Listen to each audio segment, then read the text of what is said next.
I'm Jennifer Hill, the State Director of Organizing for America Delaware, and we're here today because we're in the midst of a healthcare reform debate in Congress, and we're also asking our Congressional Representative, Mr. Mike Castle, to reconsider his no vote on healthcare reform. We're also asking the Senate to pass it. I brought some volunteers with me today to tell their stories, and those stories definitely dramatize the need for immediate healthcare reform. What is healthcare reform according to the President? Well, it's the same three things he's been talking about since the campaign. First of all, if you have health insurance that you like, you get to keep it.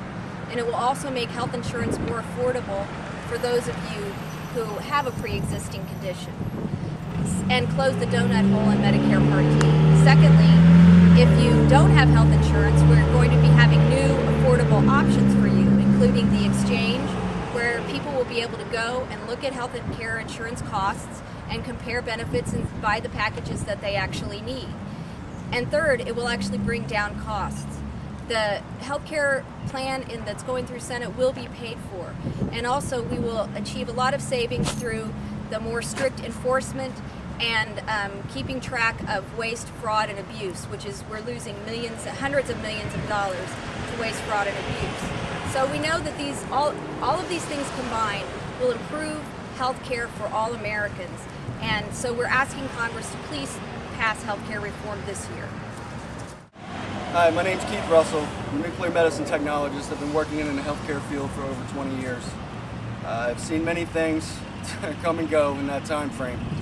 Unfortunately, healthcare in this country is in need of comprehensive reform. There's no question about that. And I've experienced many things in my life dating back 20 years in my family. My mother still to this day forgoes medications, forgoes treatments because she just cannot get it. She has had Medicare and Blue Cross as an insurance, and treatments are still not covered in full. Today, her and her physicians, by no choice of their own in any medical sense, look at Walmart's list of medications to try and transfer her medications to something that she can afford. And in fact, she still gets some of her medications, but she still goes without plenty of treatments. My own fact, when I was 34 years old, I was diagnosed with stage 4 lung cancer. I still live with lung cancer today. I am now over $35,000 to $40,000 in debt because of my treatments. I'm thankful to be alive, but yet some days it's very, very tough not to realize that maybe, just maybe, if I had passed away quickly, my family would be in a much better position today. And I don't think any individual in the United States of America should have to live with that. I've seen things come and go. I need every opportunity to pay my bills. Unfortunately, restrictions on several things, such as healthcare plans and other things, keep me from doing that. I was seeking treatment here locally, but because I had to go outside of my plan in a desperate fight for my life, I had to pay out-of-pocket costs because I was treated states away.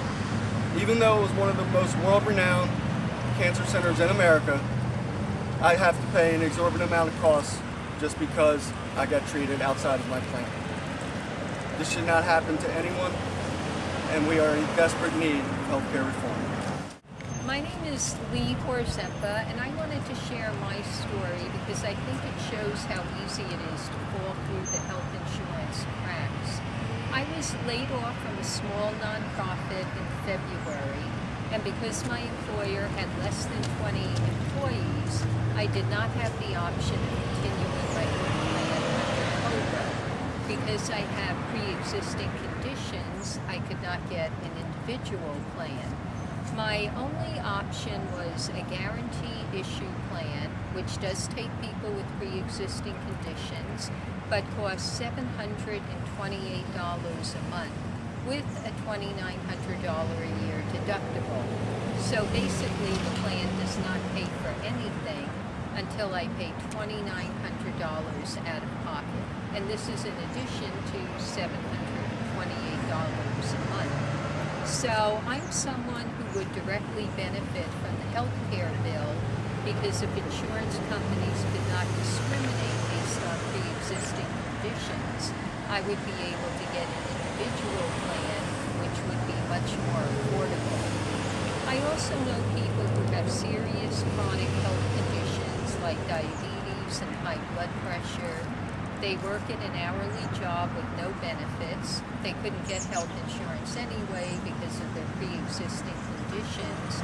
And they don't get medical care even when they're having potentially serious symptoms because they can't afford to go to the doctor.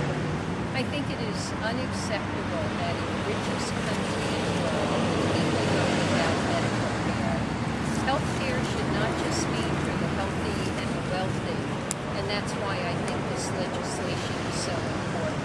Thank you. My name is Katie Ellis, and I'm the Communications Director for the Delaware Democratic Party.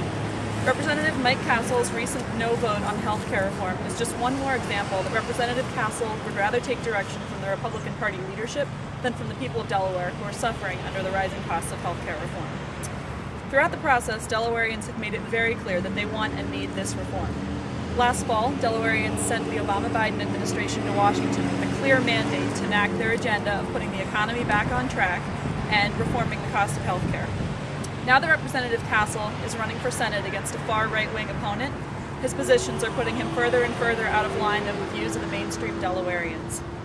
While many office seekers will move to the center during an election year, it seems that Mr. Castle is more happy to cover his political bases than to do what's right for the people of Delaware.